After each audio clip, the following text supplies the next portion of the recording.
Hey, my brother, congratulations on the endorsement for Kenny Loggins, man. See, that's stuff I want on the podcast. Don't say that yet. Don't Okay, don't throw well, anything away here. you got the edit button, okay? Yeah, yeah. So you can bring that up here again in a minute. All right, here we go in If you want three. to, if just in case you want to Just use it. stop. Just stop talking. Stop talking. All right. Here we go in three, two, one. If you knew the trouble that we had getting this podcast just started, because when Kirk and I get together, it's just a free for all. And if you've been around Kirk, Kirk is a walking free for all. I hope that's a positive statement to say. See, we need to edit that out too. No, So, we're not editing that out. So the reason, Kirk, the reason I wanted to sit down with you, and as our audience is listening today, I have lots of artists on the show. We had our Great For Him episodes that aired and were wildly popular. And then I had Roger Breland on a few episodes back, and that was a hugely popular episode. And it just reminded me that there are so many stories left on the table, because we kind of get serious about careers and what we've walked through. There's just this subculture of people who have done what we've done, and there's very few of us out there, especially from back in the era of the 80s and 90s when things were a little bit different. We'll get to that in a little bit, but I just thought it would be fun for our audience to just maybe sit on the couch next to us as we kind of reminisce and share some stories about what we've been through and what life was like back in those days. So welcome to the 1 Degree of Andy podcast. My touring buddy, my brother, Kirk Sullivan. So I like your studio set up there. I like that. I like that cool For Him poster that you've got oh up yeah, there behind you. that's the one I had up when we were doing the Hymns album, and it's still on there. It's got your name up in tape down there. It's got Joe Dirt because of my mullet. It's still there. I didn't take it off. It's still there. So so that picture, for those of you who are going to watch the video, and just let me remind you, if you want to watch the video, you have to become a premium subscriber. So there is, I'll explain that in the intro and the outro as well. But on that photo, that was taken between, I believe, or maybe right after the Face the Nation album, or right before the Face the Nation album. It was an extra photo shoot that we did. And if you can see this picture, I am the same height as everybody else in the group. The reason is because I was standing on an apple crate, and which was fine. But when this picture ran in CCM magazine as an ad, they didn't crop out the apple box crate. It's just one of those things where you realize I'm really not in control of my career here. There are so many people that have their hands in what they're doing that I just want to survive this. Well, didn't they do that on a Young Messiah shoot? Probably. Yeah, they did. Well, I just remember this picture here just going, well, gee, thanks a lot. She just basically told everybody I'm like the shortest person in Christian music. What do they think? What were they thinking? It's what I want to know. Like, yeah, leave it in, take it out, leave it in, I'll leave it in.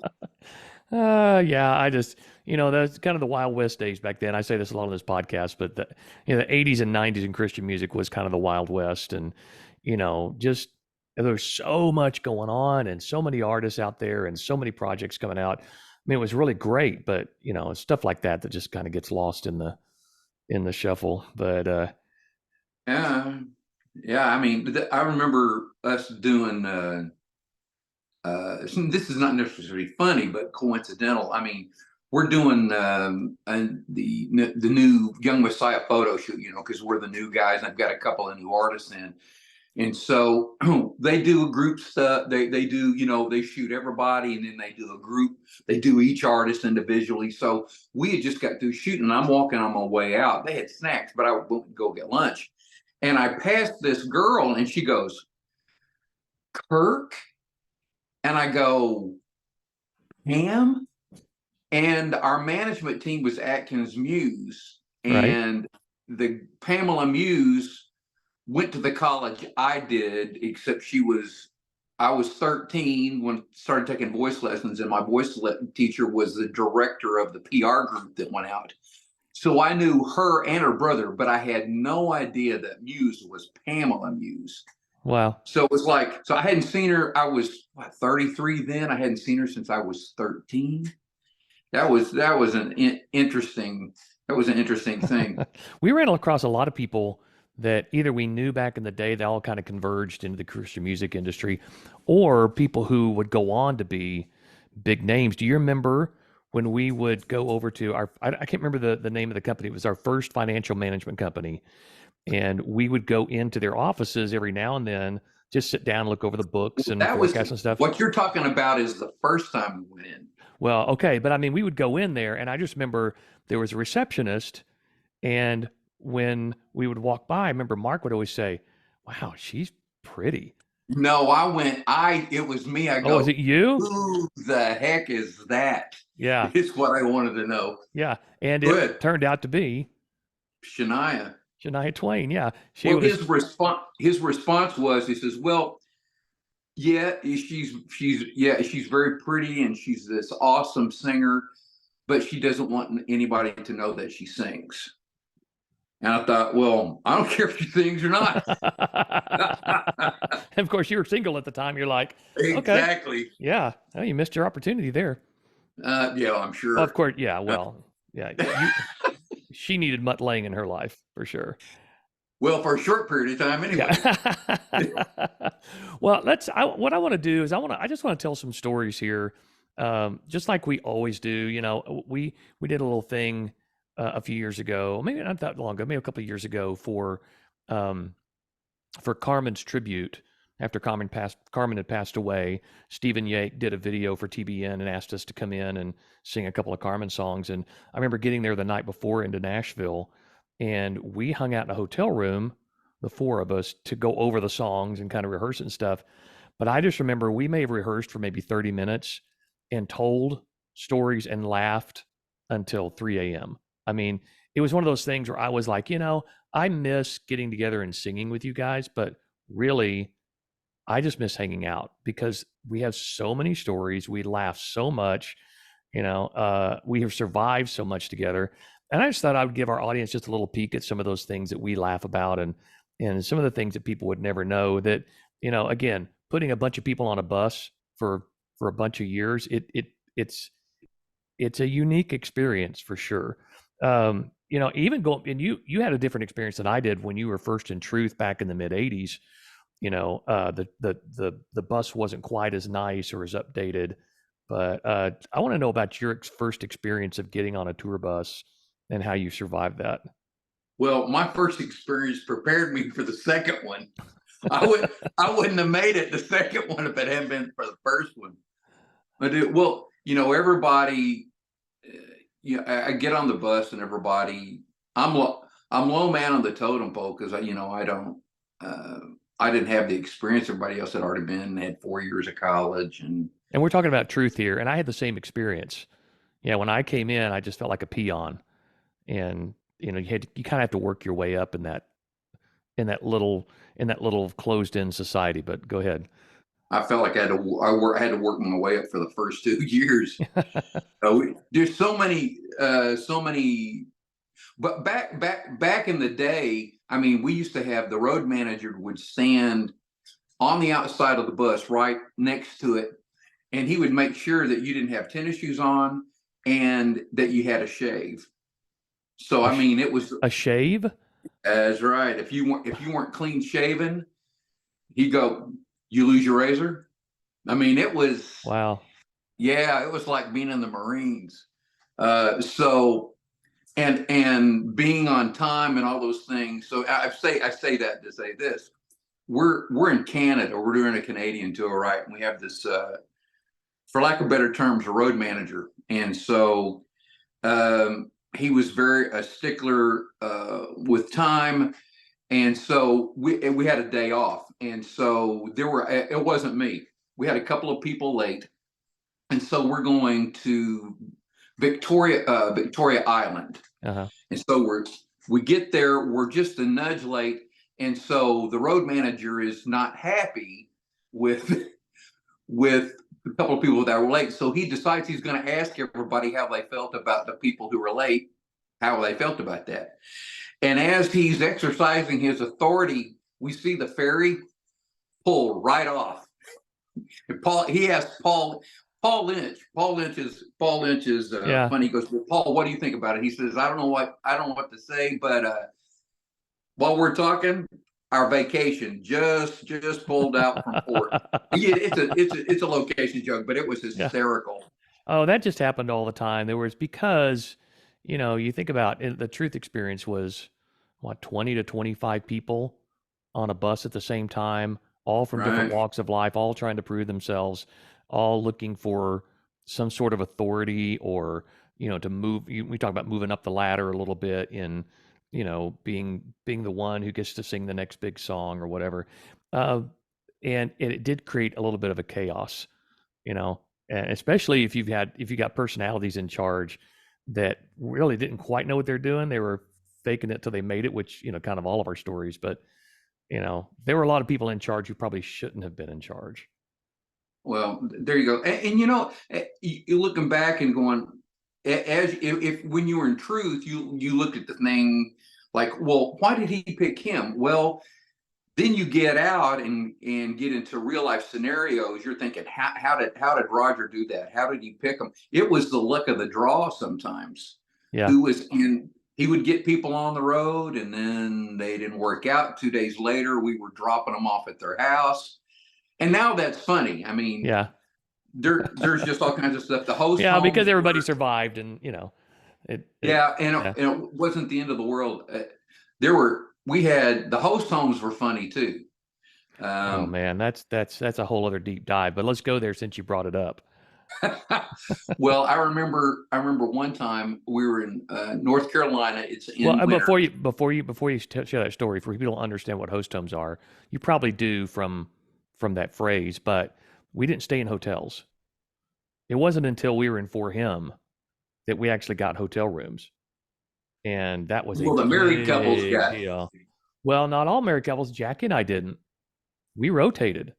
Yeah. Well, rotation. Yeah, but every 3 or 4 nights, because there were like 4 married couples on the road at the time we got married, and we, once every 4 nights is not a lot. That means 3 nights in a host home. So what would happen was you would finish the concert, you would come down. Everybody, once the truck was loaded up and everything was done, we would come back into the auditorium of the church wherever we sang. And I remember it being Alicia Williamson for a long stretch there. She was the one who would pair up host families with Truth members. And so what they would do is, a church would bring us in, organization would bring us in, and then they would, to save money, they would reach out to families and say, hey, would you host, 1, 2, 3, or 4 Truth members, take them home with you, give them a place to sleep, do their laundry, which was huge because, if you're not going to, we were on the road, 350 days a year. Yeah. So that was your home. You had to do your laundry on the road. You had none of us were running businesses or anything, just because there was not enough. We weren't making enough money to have anything else on the side, but it was our whole lives. And so the quality of the host home was huge because it was a place where you could go and be comfortable for, or maybe be by yourself for a few hours and get your laundry done, maybe get something really good to eat, a good home cooked meal. And so they would, Alicia would have this list and say, Mr. and Mrs. Smith, and they would raise their hand and say, okay, you're taking Kirk and Andy home tonight. And so we would say, okay, come meet us by the side of the bus. We'll get our luggage, put it in your car, and then you go home with people you've never met before. And so there's a lot going on there for a lot of those situations.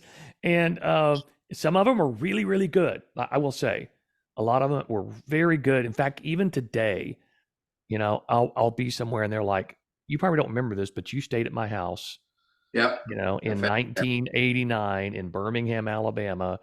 And I'll just be like, oh, thank you so much. But then, there are a bunch that stick in our brains. It's always the bad situations that you remember. You don't remember all the good ones. So I just wanted to set all that up as we get into host home stories. So back to North Carolina. There's a term for that, and I don't know what it is. We'd have to call Marty to get the term. So, but anyway, we're in North Carolina, and how many? There were four of us, and it's dead of winter, North Carolina. We go home, and these people they really didn't have anything, and I appreciate that. There's not a lot they can do at the church or financially, and so their heart was, well, we'll reach out our home to these guys, and that'll be a minister, and it was. Yes. I'm not ungrateful. So we get there, we get there. Of course, I was not raised with any kind of alcohol in the house. So we go in the house, and the guy has a small brewery in the living room. Oh my gosh. He's got like 4 or 5 big, those big jugs that the water comes in. Uh-huh. Those were all dripping wine, fermenting, and then he had 4 or 5 more brewing the beer. No, we didn't ask for any. We didn't get any. Sure. So, sure you did. No, I don't. No. So it's cold in the house. We're breathing. You can see your breath. Well, what had happened? They find the daughter tells us, "Hey, we didn't have the money to pay the power bill." Oh. So that night we go to bed, and thank God they had blankets. I had a stack of blankets like that to keep me warm. And then they had another bedroom where one of the other guys, but the other 2 guys, and one of the other guys was Mike Childers, and they're in a camper outside with no heat. Oh my gosh. So we get up, you wake up in the morning and you can see your breath. Okay, well, that's good. I can get up and put my clothes on, but here's the deal is that you got to go take a shower, all that. You haven't lived till you walk in a shower and you get in the shower and you're breathing smoke in the shower.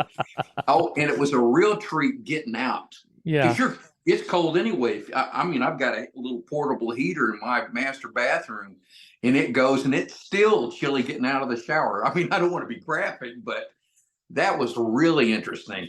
Oh my gosh. Man, I remember so many times. Again, you remember the bad ones more than the good ones. I just remember so many times just not having clean sheets, like crawling into bed after a really long day, and there's like cereal, and because you're usually they'll move the kids out of the room you're going to stay in, so it's pink walls and teddy bears and all this stuff like that, and you pull it back, and they haven't changed the sheets in 2 weeks, and you're like, I'm sleeping in somewhere where a 4-year-old has peed the bed a couple of times, and you're just like, I just want to go to sleep in a clean place, And that must have happened. I can't tell you. I lost count of how many times I would pull back the sheets and go, or pull back the cover and go, nope, put the cover back on. And I would sleep under towels because I knew at least I would smell the towels and go, well, at least the towels are clean.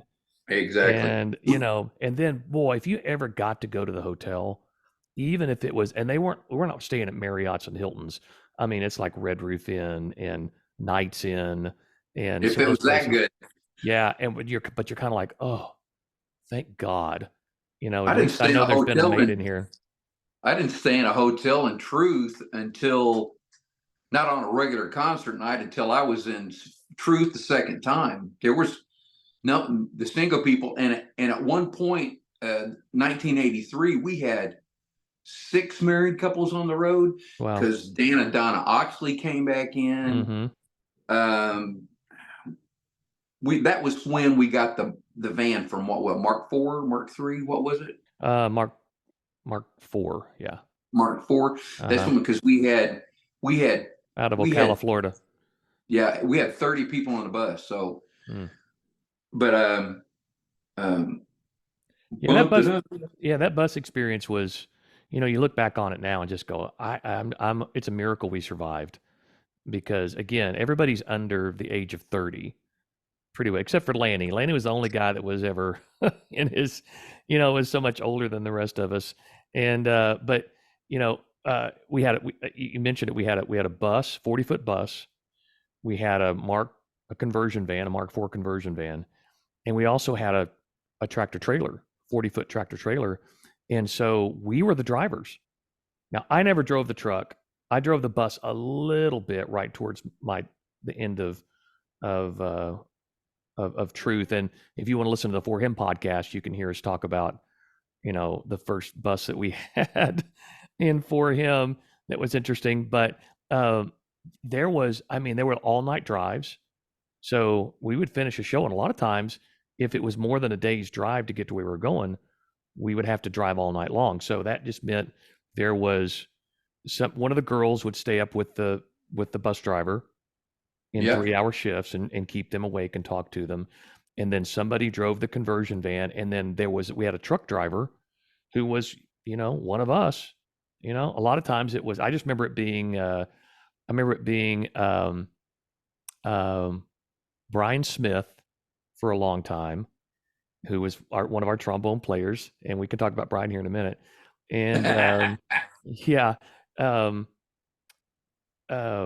Gina Walker's husband, Mike Walker. Yeah, Mike Walker drove the truck as well. So those of us that didn't drive, let me just set this up for you.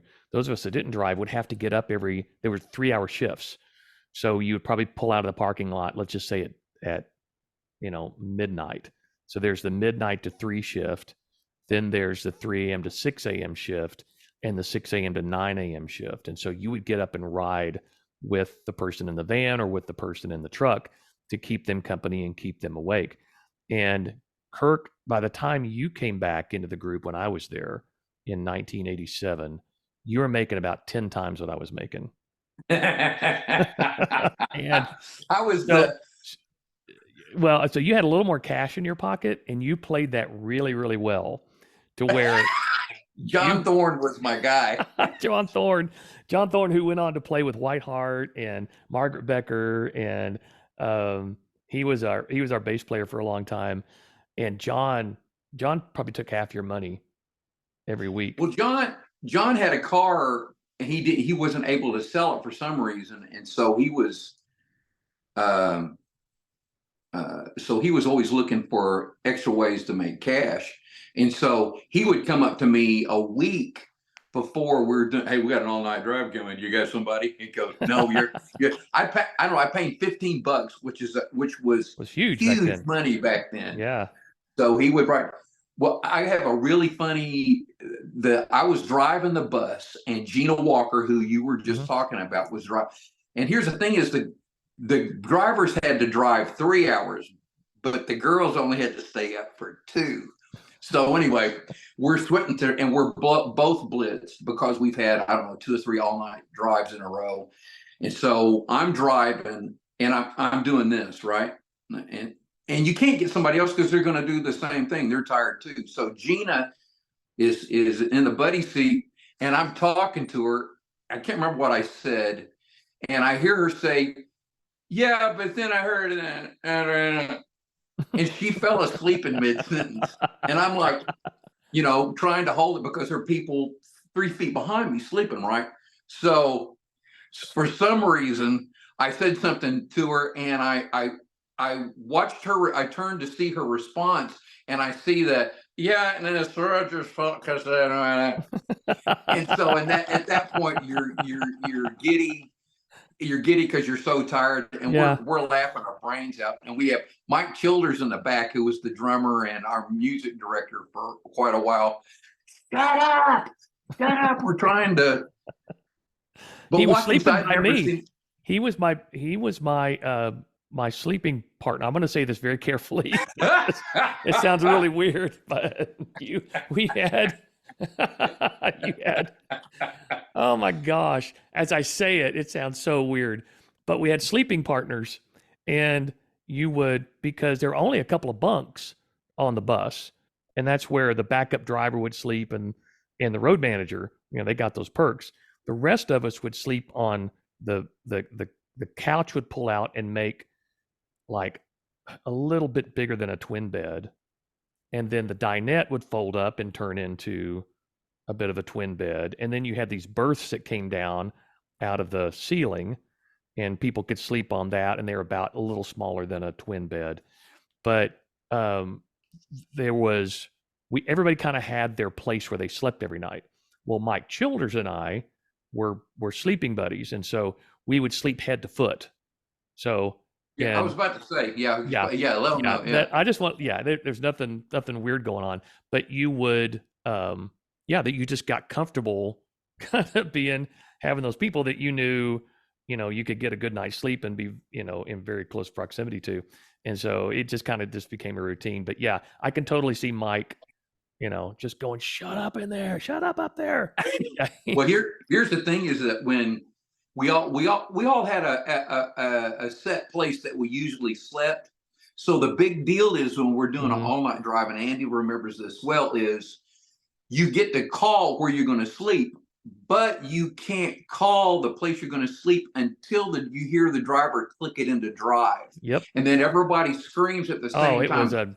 it was a scene. I will never Yeah. forget outside middle couch. Yeah. It was me and Yeah. Dave Cleveland. Oh, yeah. So Dave, when I came back, Dave and Tammy had just gotten married, right? Mhm. They'd been married a few months when I came back. So Tammy pulled me over to the side one time. She goes, man, I'm really sorry about Dave. And I go, what are you talking about? She goes, well, usually every all night drive, I have to come over to your bunk and take Dave's leg off of yours. He's Go, I snuggling. never. He's snuggling with you. Dude, I remember that. That reminds me. One night, um, I'm in the bunk where I am, and of course, where I'm sleeping, I can reach out my arm to the right and touch the bathroom door, no problem. Don't even have to extend my arm all the way. You know what I'm talking Yeah. about. Oh, yeah. So I hear something, and it's Gina Walker again, and she goes to the little girl's room, right? So I don't remember what it was. Oh, we dodged a deer or an elk or something and did one of these. Yeah. Well, Gina didn't have the door shut all the way, and it wasn't, or it wasn't locked. So you feel the swerve, you hear a scream, and the door pops open, and Gina falls out in the floor. Now, there's nothing showing. I mean, there's nothing because she's covered. Of course, the first thing, she's not going to break the fall. She's going to grab whatever clothes she got. So she was fully dressed when she fell. She goes, "Man, I was on the pot." When I fell off, and of course it woke everybody up on the bus. I don't know Yeah. if it was the jar or the scream. Yeah. Only you Oh, know how. man. Ooh, we had a bus accident for him. Right? What was that? 92, maybe. And Two, three, yeah. yeah, that's still very vivid to me. Somebody pulled out in front of us and we rear-ended them, and it was a pretty bad scene. But man, people falling out of bunks and Dude, glass I was in everywhere. the. You always live with that fear of, man, if we have an accident at 70 miles an hour, it's going to be bad. And you hear about it all the time. I mean, you hear about, rock stars and country stars and stuff that have bus accidents, and it's a bad deal. Well, you know what? I remember that night because I was on the very, very top bunk. My name was on the marquee. What I was doing on the top bunk, I don't know, but it don't matter. That's fine. So anyway, the initial impact woke me up, and I had the presence of mind to grab the inside part of the mattress. Uh-huh. I would have fallen out, and I don't know, I might have hurt myself, but I remember that was the first thing I remember because you're thinking about it, right? Yeah. Yeah. The movement, Hmm. which Yeah. which reminds me when this is a For Him story though. We were on the Young Messiah tour, right? And so the two people across from me is Max Lucado and Ron Canoli. Yeah. So Max Lucado, if you got Max is a famous Christian art author and has a large church in San Antonio, and Ron Canoli was this really big worship leader. Oh, yeah. So One of the biggest at the time. Yeah. yeah, Max vocalized to us that he was afraid that we were going to have an accident on the bus and he was going to fall out on the floor. Well, the first night we're on the road, you hear Matt, he's having a bad dream, and he's screaming, no, no, no. And so he wakes up, he stops. And the next night, he does the same thing again. No, no, no. And you see Ron Canoli get up, and because he had a dream that we were going off the road and we were all going to Yeah. pass away. Well, that's again, you know, after that bus accident, I had that emotion for a long time. I'm sure you did too, where it was hard to sleep through the night. Any type of movement or jerk, even on planes, like I would fall asleep on a flight, and any type of turbulence, I would wake up just sweating and just gripping the seats. Because before that, you get used to it. You're just like, yeah, that's I can sleep through anything. But it was a good year or so after that bus accident that I could sleep through the night on a bus and kind of get back to normal. You know who else was on that bus with us was Mike English. And Mike Yeah. English, that bus was a lot like it was kind of a carbon copy of the Truth bus, the one we had, our second bus that we had. And so he was sleeping. We didn't have to sleep head to toe because there weren't many people on the bus, but he was sleeping on the couch. I was sleeping where the dinette was. And about an hour before we had that collision, I remember our bus driver was playing music really loud, and maybe the CB was really loud. And Mike got up. The curtain wasn't closed. There's a curtain that would close off the driver's area, right? And I remember Mike getting up and going, "Hey man, it's just a little loud. I'm going to close this curtain." So he closed the curtain about an hour before impact. And had he not done that, he and I would have been covered with wood and glass and shrapnel. I mean, now our bus driver sustained some injuries, nothing serious, but he had glass all over him.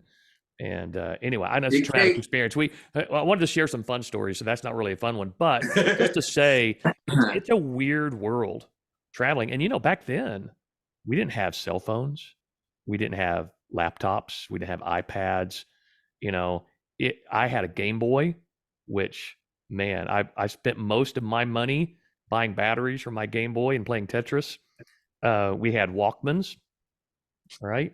And you had what video game? What baseball video game were you guys playing all the time? Oh my gosh, we had man, I want to say just an old Nintendo that we hooked up back there, and we would play Tecmo Bowl.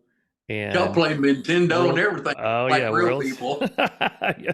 It was always fun pulling up into parking lots because people always assumed there was somebody really famous on your bus. And you know, our bus was purple, and so we got a lot of we had a lot of fun telling people that, you know, our road manager would get off. Mike's brother, who's since passed away, would get off and go, "Yeah, Prince is." He'd just go, "Yeah, Prince is on the bus. He's probably not going to get off, but yeah, this is Prince's bus," and people would believe it.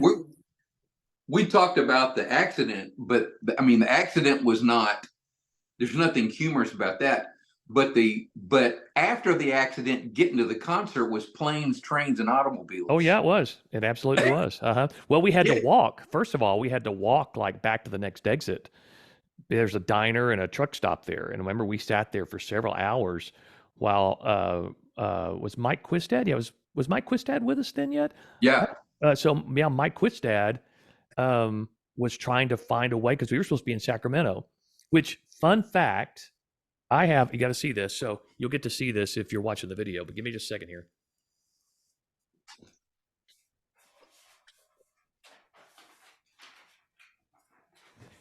Okay.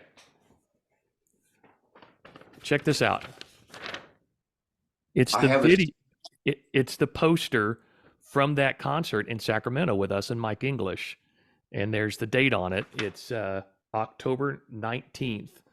And that would be 1993. Hey, I have a stack of those that high at my house. Wow. I don't know why I have them. I have all of the orchestra, I have the score from the Christmas album. Do you really? I do. Oh it's my sitting in a gosh. box in the next bedroom. It's his manuscript. Wow. Yeah. You're talking about Ralph Carmichael. Yeah. Oh my gosh, dude, that's a keepsake. Well, you know what's crazy about this poster is I was doing an event just a few months ago down in Sacramento with a buddy of mine, and he was telling me he got saved. His mom took him to a For Him concert, and he got saved at his church in Sacramento. And I said, "What year would that have been?" And he was like, "I think it was around 1993." And I'm like, "You have got to be kidding me. Someone just sent me, John Robertson, one of our own promoters, he just sent me that poster, and so I'm gonna send this to him because that was the night he got saved. And like, how cool is that? I said, Oh but my God. yeah. So let's go back to planes, trains, and automobiles. Hey, So hey, I gotta let him out. I'm gonna leave him out there. okay, I got James Bond in here with me. okay, Hang okay, on. I'll be right back. okay.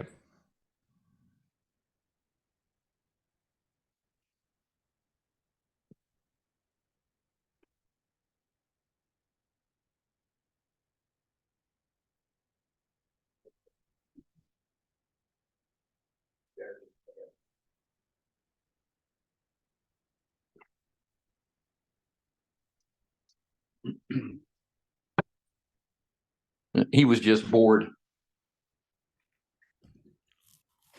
Okay, you ready? All right, All I'm right, ready. let me give a marker here.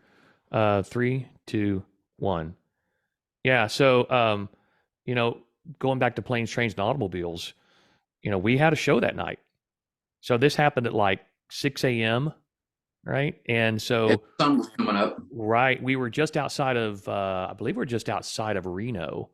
We just left a show in Boise the night before. We were somewhere just east of Reno, Nevada. And so somehow, and I'm going to have Mike Quistad on the pod here because I think people would love to hear road manager stories.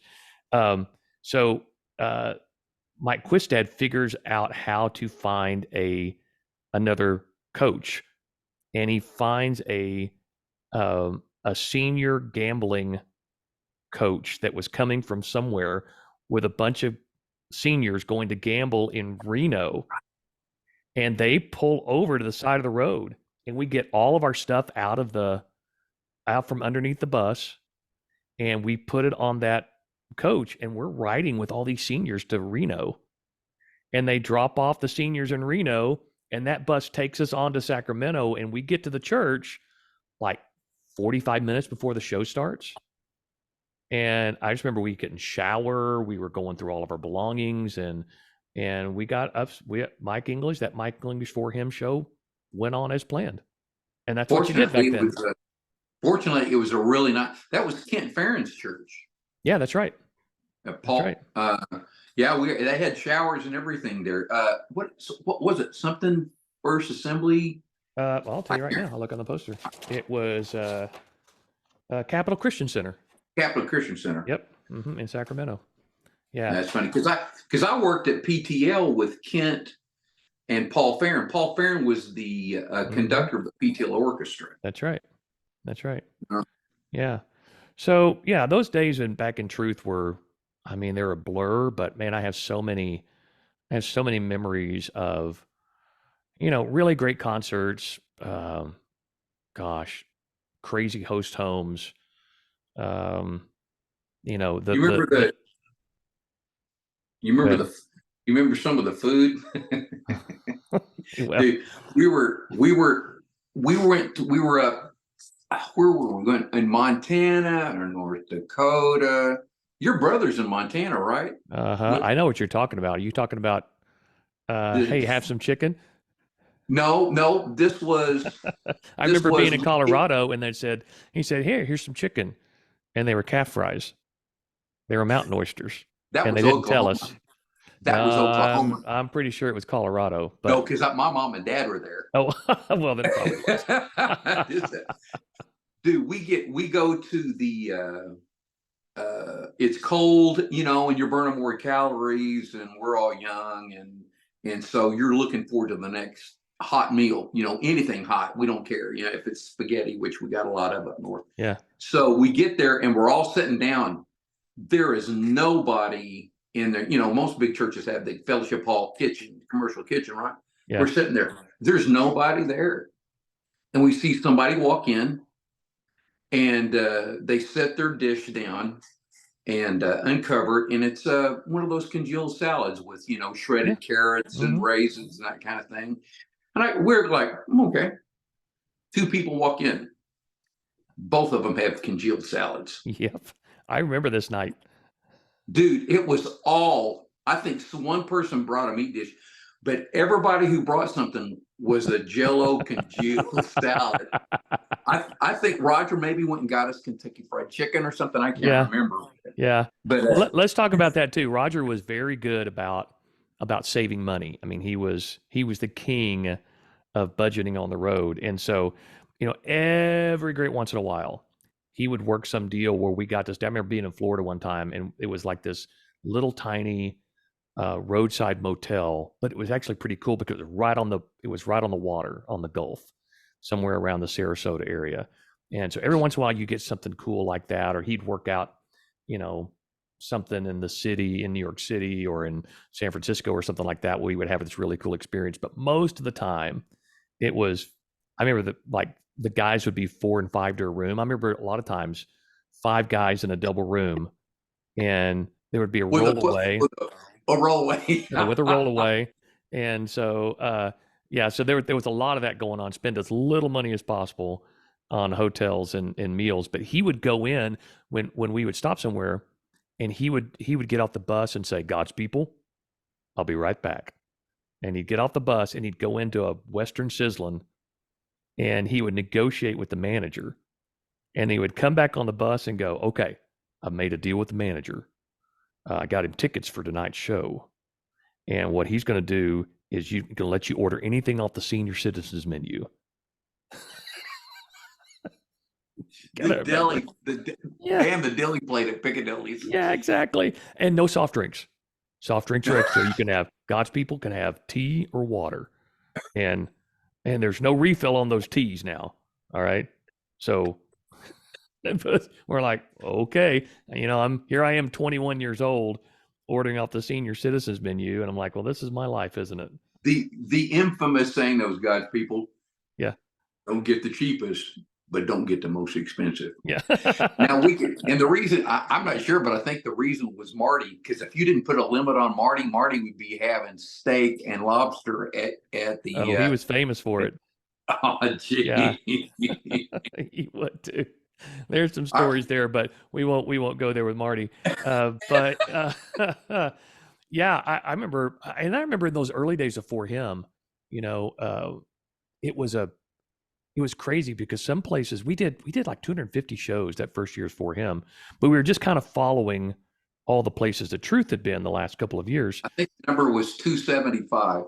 Wow, crazy! And I remember I was the accountant or the bookkeeper for the first couple of years, and I just remember some of those concerts they paid us $500, and that was barely enough to get us to pay our expenses, and but it was like, well, we'll sell T-shirts and CDs, and that's where we made our cassettes. That's where we really made our money, was at the product table. But a lot of these promoters were just like hanging on by a thread, bringing us in, and they would have like tamales and a bag of corn, unshucked corn, sitting backstage for us. We're like, okay, well, this will feed us, but we're gonna need something a little bit different, So is there anything Right. or they just wouldn't have anything at all, and we'd have to send people out last minute, just go, wait, we got to eat, You remember the time that we did a concert? It was sponsored by the local radio station, and so it was their fundraiser period of time. I forgot what they call it. Yeah. To get partners and that kind of thing. Share-a-thon. Share-a-thon. Mm-hmm. So, we're not going to make a lot of money because we're going to give the money to the radio station, blah, blah, blah. So what you're talking about, we sell T-shirts and hats and stuff. So we get to the venue, and we set up, do sound check and all that. And what we didn't know, that the promoter didn't tell us, is they weren't giving tickets. When you bought your ticket was the T-shirt. I saw you post about this the other day. I don't think we sold one T-shirt that night. Somebody put that on Facebook. Somebody still has the T-shirt. It was in Detroit. It was up somewhere in North. Maine. I think it was in Maine or something like that. Okay. Oh, okay. So speaking of Maine, I remember when we took Jackie Velasquez and her band out with us, and we did a concert it was either Portland or Bangor, somewhere up in that area, really great church, and they surprised us with a lobster dinner for everybody on tour. So, between us and Jackie and our band and crew, there were probably, I don't know, 30 people on that tour, and they had a 2-pound lobster for everyone on tour. And so, Huge tray. I yeah, remember it. yeah, and it was just like, this is heaven. Like, Surf we're and turf. all, yeah, We had and steaks too. and I remember telling Jackie about this several years ago when I was talking to her, laughing about it. But her and her band came in, they went, gross. We can't eat that. And we were like, guys, it's lobster. I mean, it's like, do you know how much It's this Maine costs somewhere lobster. else? It's Maine lobster. And they were just like, can somebody go to McDonald's? Or, I mean, they were just like, can somebody go out and get us like some real food? And they You just did. The wasted promoter on was it. very kind, and they did. And I just remember you and I and Marty sat backstage for 2 hours. I mean, it was through our dinner time and through Jackie's concert, and we may even come back because we went on after Jackie after the intermission. So there was a good hour by the time she got on, about before we got on, and we stuffed ourselves, man. We were like, we're gonna let as few of these lobsters go to waste as possible. I just remember that day just going, if this is like one of the greatest moments of my life, just sitting here, just cracking those things open. And I mean, we made ourselves sick on those things. Oh man, it was. They were good. I think Mike Quistad, our road manager, made a deal with her promoter. They were short of money, or oh no, we gave the caterer free tickets. They made a deal. Look, if we get lobster, we'll get you and your family and some of your friends in. Dude, I remember the tray. The tray was like this giant Yeah. metal tray, and they were lined up. Yeah. Oh Oh, gosh, yeah. I'm starving. Let's go I'm back. going to. Time to go back to Maine. I'm going to drive 10 minutes and go get some really good seafood. Yeah, because you live in Mobile. You still live in Mobile. And Yeah. man, that's the thing that I miss living there. We love it in Tulsa, but man, when we come down to Mobile, that's just all we're going to do is eat shrimp and crab claws and fresh fish. And it is, to me, Mobile and that area is has the best seafood I've ever had anywhere. Hey, when you come back, there's a place right around the place from the church. Andy came to our church at least twice, Uh-huh. Yeah. and Are you talking and about Cravers? yeah, Cravers. Oh, Yeah, Cravers did is did awesome. you eat there? Oh yeah, I've been You there know several what's times. you know what's funny is that I've been trying. Every time we have a rehearsal, I go, hey, why don't you let this person sing the verse? I'll sing the verse and they sing the high part to get one of the girls. And that's old school. Yeah. Until you came in and we did it. He goes, how did you guys do that? Well, because I sang the verse and Andy came and started singing that high chorus in Yep. overdrive. That's how that happens. Yeah, that's right. Yeah, It, we had a it little. was Yeah, we knew what we were doing back then. It's just so fun when we still get back together because, man, all that stuff just falls back into place. We hear each other. We know each other's tendencies. We can match, what the other one's doing. And I just did a show last night with Grady Nichols, my friend Kelly Ford, and it was really fun. It was a Christmas show. We sold out the Mabee Center in Tulsa, and it was really fun. But what we didn't have was that what we used to have with For Him the was that cohesion. you could get cohesion where you could almost match up vibratos, or there was just this way to get in and out of moments that we just had when you tour it, and so we had a lot of fun. But I did get a little like bucket list thing happen to me last night, Are you going to because share? yeah, Cause yeah, well, I'm gonna let yeah. you say it. All right, yeah. So, the sax player who headlined the night, it's called the Grady Nichols Christmas Show, and I've been doing some shows with Grady now for the last several years as his main singer, and he got to play on a live Kenny Loggins project about 2 years ago. Kenny came down and did a little private recording at Church Studios here in Tulsa, and through connections, so we know a lot of Kenny's band, Scott Bernard, on guitar, Chris Rodriguez, who's been on Kenny's tour on and off for the last 15 years. One of his former road managers. He's a very good friend of ours. Yeah. And, so we know a lot of people around Kenny. Well, Kenny for me is like, he is my number one vocal hero. So back in the day when someone would say, you kind of sound like Kenny Loggins, I'd be like, yes, that's what I'm going for. I mean, it's like, and even go back further. Humana. Oh, Fox Humana, man. Well, which Michael Amardian produced on, who produced a lot for us. Yeah. Forever in your arms. Dun, dun, dun, dun. Oh, gosh. Oh, yeah. Such good stuff. And we actually got to meet Kenny the first time. Man, it's back in the early 2000s. We were in Arizona. We were in Phoenix. We had a night off. Yeah, you didn't call me. You didn't call my room. And I went, you went where and did what? I'm sorry. Okay. I'm sorry. Yeah, we went, I think, Chris Rodriguez got us tickets and we went back to meet Kenny after the show. And I'm like hyperventilating because I'm like, this is my hero walking up. And he said, it was right after our Hymns record came out.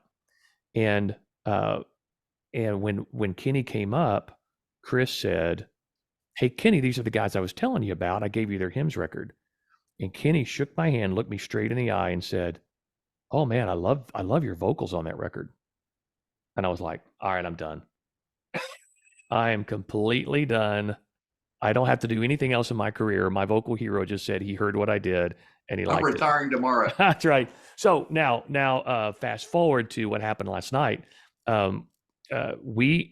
Grady and I, as we were producing this show and putting it together, I said, Kenny gave you his phone number.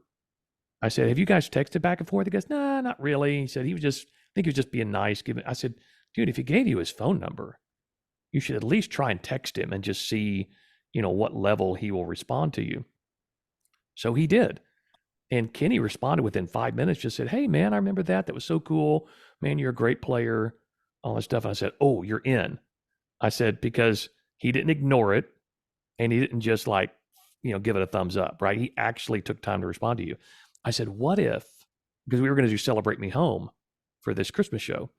I said, what if we could get Kenny to say hello to Tulsa and do a little iPhone video for our sold out crowd in Tulsa. So he texts him back and tells him all this information about the show. Lisa Bain Ministries, who was a benefactor for the show. And anyway, Kenny does the video, but he doesn't just say, hello, Tulsa, Merry Christmas. He goes, hello, Andy. Hello, Grady. And then talks about the Christmas and talks about Celebrate Me Home. And he says, and Andy Chrisman is going to sing it for you now. And I know Andy's going to do a fine job. And I mean, when I saw that video, when it came back, I'm literally on the floor, my heart pounding out of my chest, just going, I just can't, I can't believe it. So anyway, it was a big hit last night. Dude, that is awesome. Same thing on a smaller level with me and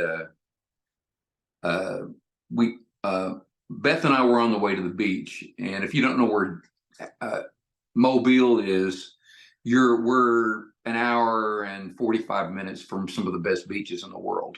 Yeah, probably the top 10. So anyway, we're on our way to Redneck Riviera. Yep. So we're on our way to the beach. We're nearly there, and they have a place called the Wharf. Yep. And it's a big outdoor amphitheater, and they have everybody there, everybody. So as we're going, we see a billboard, Earth, Wind, and Fire, Chicago. So if you didn't see that tour they did together, it was incredible. They wound up doing each other's songs. And so, of course, the two of the influences of my life are Russ Taff and Bill Champlin. Bill Champlin is the guy who sings Hard Habit to Break, that guy with the big raspy. So anyway, we go, and they are on that night. I mean, it's just, and I'm going to listen with critical ears because, anyway, I've heard both. Yeah, that's what you do. Well, I've heard both of those groups do really well, and then they would just be awful. But that night, oh my gosh, they were incredible. So the next day, I got to tell you this: they're doing. You hear the introduction come for Hard Habit to Break, and the lady behind me and her husband are just toasted out of their mind. And he's 6'8", 400 pounds. I mean, he's a monster of a man. And the Peter Cetera sings the verses, right? So he starts singing, well, Jason Schiff. Yeah. And she starts singing with him. The drunk lady behind me starts singing. And I turned around going, I'm going to kill you if you don't stop singing. That's and extreme. her husband dropped his beer. He was laughing so hard because he didn't want to hear her sing. Of course, I did it laughing. I just said, if you don't stop singing, I'm going to kill you. That's my song. I had that happen. I went to a Tears for Fears show, and they're like my favorite band of all time. I went to Tears for Fears show in Tulsa a couple of years ago, and the same kind of the opposite thing happened. I was singing my guts out, and this drunk lady in front of me turned around and said, "You got an incredible voice." She said, "And I'm glad because you're singing blanking loud." I went, "Thank you. I appreciate that." So anyway, the next morning I'm on Facebook, and I go, "Oh, I wonder if Bill Champlin." I'm just going to leave a message. Yeah. I go in there. I go, hey, Bill, big fan. You sang your tail off. That's all I said. And I messaged him, in Messenger. And so the next day, I get a response. I wasn't looking for one. He goes, "Hey, I noticed at that point on my Facebook, had a shot of for him, and it was just a shot of me." Yeah. He said, "Well, do you sing it? Your profile picture leads me to believe that." I go, "Yeah, I did." And so he goes, he messaged me back. He says, "Well, who do you sing with?" I told him I was in Christian music. I had to sing for him. Yeah. And he goes, "Well, I sing in this group called For Him." And so I didn't hear from him that day. The next day, he sends me his home and mobile number. And what had happened is that he's really good buddies with Michael English. Oh, yeah. And so he had actually heard our stuff. And so we talked a little bit about Peter Wolf, and because they had just finished that record, remember? Yeah. Yep. Chicago finished a record with a producer we worked in LA, but it was like, yeah. He did all the talking. I won't tell you some of the stuff he says. He has other language. The colorful vocabulary. Colorful, yes. That's really cool, man. That is really cool. That's the second time I talked to him. Wow, it's funny how many times talk about Scott Bernard, who is the lead guitar player and main backup singer for Kenny Loggins. When we went to his show a couple of years ago, it was Kenny and Michael McDonald just put on a great show, and I bought like a dum-dum. I bought tickets to it, and then when I got there, I'm like, oh my gosh, I know half of Michael's band and I know half of Kenny's band up there, but I didn't know Scott yet. And so as soon as the concert was over, I just went to the edge of the stage, and Carl Hergesell, remember Carl? Carl was, so Carl was up there breaking his keyboard rig down, and I just went, "Carl," and he turned around and went, "Chrisman, what are you doing here?" And then here comes Chris Rodriguez. He's like, "Bruh, why didn't you tell me you're going to be here? Come on backstage and meet Kenny." And so, it's the second time I get to meet him. So I go back there, and on my way, as I'm standing there waiting, I'm talking to Raj and waiting to go back to see Kenny. I hear, "I won't bend and I won't break. I won't water down my." I turn around, it's Scott Bernard. And I'm like, what is happening right now? And if you've seen Scott, big dude, long hair, long beard, like serious, like, and just one of the most masterful musicians I've ever heard live. And I was like, what is happening right now? And he goes, "Dude, you're Andy Chrisman For Him." He's like, "I grew up on your music, bro. I would not be where I am today without the music of For Him. I just want to tell you, thank you." Wow. We've been friends ever since. I'm just like, it's crazy how many people are out there in the music industry that know about For Him, and For Him was a part of their journey. And it's interesting as we get so much older, a lot of the people that were on their journeys around the time that we were, they're older too. So I think sometimes as these artists get older, they let their guard down a little bit. They let a little more people into their lives, and we start to look back and go and appreciate those connections of the people who really influenced us and kind of helped us in our journeys. And it sounds like you've had a lot of those situations too, where you walk into somewhere where you're just like, I'm not gonna say who I am because they wouldn't care or know. And they're like, oh no, I grew up on your music. Oh my gosh, Where There's Faith, Future Generations, Basics of Life, Strange Way to Save the World. Like it's crazy how many people heard our music. And we can look back and go, yeah, we didn't have the most album sales, we didn't have the most this or that. We weren't on TV all the time. We never got to do, I just had First Call on, and they talked about doing the Tonight Show and just all the really cool things they got to do. We were just with the wrong record company. I think that's a whole other story. Yeah, that's a whole other. Yeah. My neighbor that just moved from San Diego, he's been there for a month. Somebody told him, I don't know who, that I was in For Him. San Diego, California, they're huge For Him fans. Wow. Huge For Him fans. He said, you in For Him? Because I saw him that when they were moving in, you wave, but I didn't tell him because I was in For Him, don't you know? Yeah.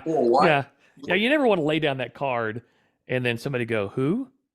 Oh, yeah, no, never heard of you. Yeah. Dude, when we were in Truth, we I don't know what you would call it. It was Kenny G and Michael Bolton, and we took the Truth bus in, and they let us through. Oh, do you remember that? I do. I don't think we had tickets or anything. And Paul Glasgow, we pull up to the gate. They didn't even look at us twice. We had a tour bus. Yeah. It just looked like one of the tour buses. And we got him backstage. Okay, that reminds me of a story. You weren't a part of this, but Mark and I were when we got nominated for a Grammy for The Message. Our label, to their credit, flew us to New York City because it was at the Grammys were at Madison Square Garden.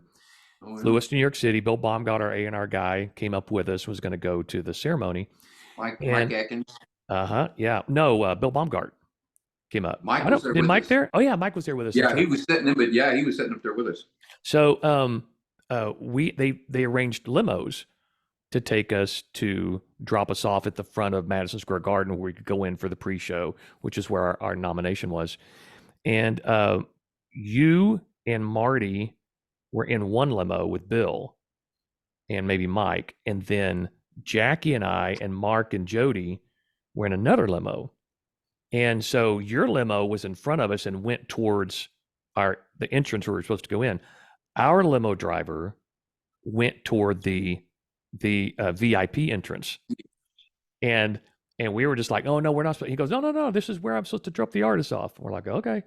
So there's these checkpoints along the way, and he's rolling down the windows like, who do you have in there? I have For Him. And they're like looking through the list going, we don't see a For Him. No, they're nominated, they're supposed to be here. He talks his way through to where now we are in line to get out where all the cameras are, where it's like the red carpet. Okay, we're getting off in the red carpet area for the Grammys, and we can hear in front of us. We hear, ladies and gentlemen, Sting, and Sting gets out of his limo, and there's all these paparazzi, and there's crowds there, and everybody's applauding and screaming, ladies and gentlemen, Celine Dion, and everybody's cry, and then you hear, ladies and gentlemen, For Him, crickets. And we get out of the limo and go, wow, this is crazy. And they file us down the interview line. And Jackie says to this day, she remembers walking up behind Sting and going, like smelling his cologne, going, oh, he smells good. And like we're like walking, and nobody wants to talk to us, right? So we just kind of make our way. We're like making our way down the corridor. Then we get to the stage door, and guess who's at the stage door going in backstage? Is Stephen Curtis Chapman. And Steven's like, buddies, oh my God, y'all come on in with me. Yeah, because he was hosting the pre-show awards where the Christian music ones were going to be. And he's guiding us into the backstage area, and security stops us and goes, where are your credentials? And we went, yeah, we don't have any. And Steven just keeps walking, man. He doesn't even turn around and help us through. He just keeps on going. And they shut the door on us. We have to walk all the way around Madison Square Garden to the other side. And when we get to our seats, you guys are like, where you guys been? And we're like, yeah, we got a pretty amazing story here. So That's funny. That's the night that Celine Dion sang "All by Myself." Yep, That brought was the that. house down. Oh my gosh, God. that David Foster was on the piano. Yep. Mm-hmm. And he fell. As soon as the cameras went off, he went to get up from the piano, and he tripped and went down to his knees, and we all had a big laugh after that. But that was never on camera. Natalie Cole sang Unforgettable that night. Yeah. I remember Smashing Pumpkins sang 1979 that night. Remember Hillary Clinton getting spoken word? Oh, yeah. I remember that.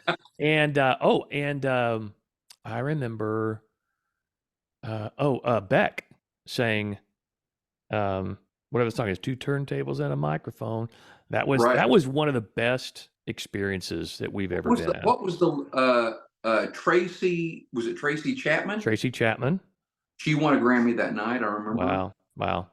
So that would have been like 1997. 7. Probably. Yeah. 7 or 8. Yeah. Well, we've gotten to do a lot of crazy things and really cool things. And I just wanted to take some time.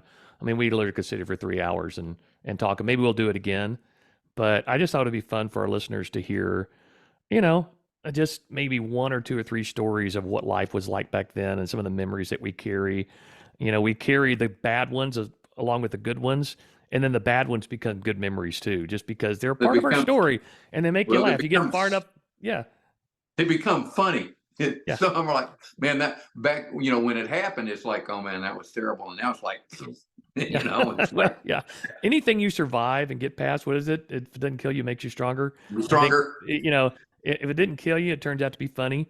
And I think we have a lot of those stories where we're just like, man, God, you blessed us and got us through that. And we're grateful that we're still working and breathing and singing and making music. I love what you're doing. Why don't you tell us a little bit about what you're doing there at your studio Well, I sing at a church part-time. I don't know, for lack of better words, a hired gun, I guess. And then I have I'm a producer. I'm actually doing a project right now for Russell DeShields, who is a former Truth member, was in 74, 75, and was the drummer at PTL for many, many years. And I'm about to do a project for Jim Van Meter. Remember him? Oh, yeah. About to do after January 1st. So this is just this is where I work. For him, actually, we did quite a few of the vocals on 3 records here. Yeah, that's right. On the last record, Michael O'Mardian came in with his engineer, Terry Christian, and we cut vocals out right out in the living room and in the bedroom. Yep. Had a great time, ate a lot of seafood. Mark's mom made seafood, and my mama fixed banana cream and key lime pie. We ate ourselves.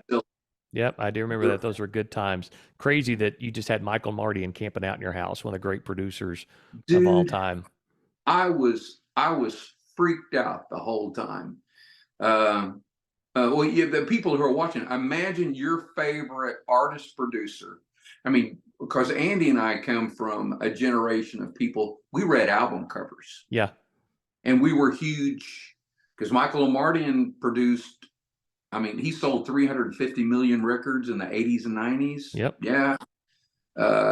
And then to have him in my little, this is my little project studio. It's a 12 by 13 room. That was something else. Yeah. I have pictures. Yeah, picture to And prove it. Prove that he was there. yeah, yeah. It's incredible. Well, we'll get back to this again sometime. Thanks for hanging out with me, and I Man, love you, brother. anytime. I love you, buddy. It's always fun to sit around and share these stories, and we'll do it again sometime. Yeah. I love you, buddy. It is so good. It's good to spend time with you anytime.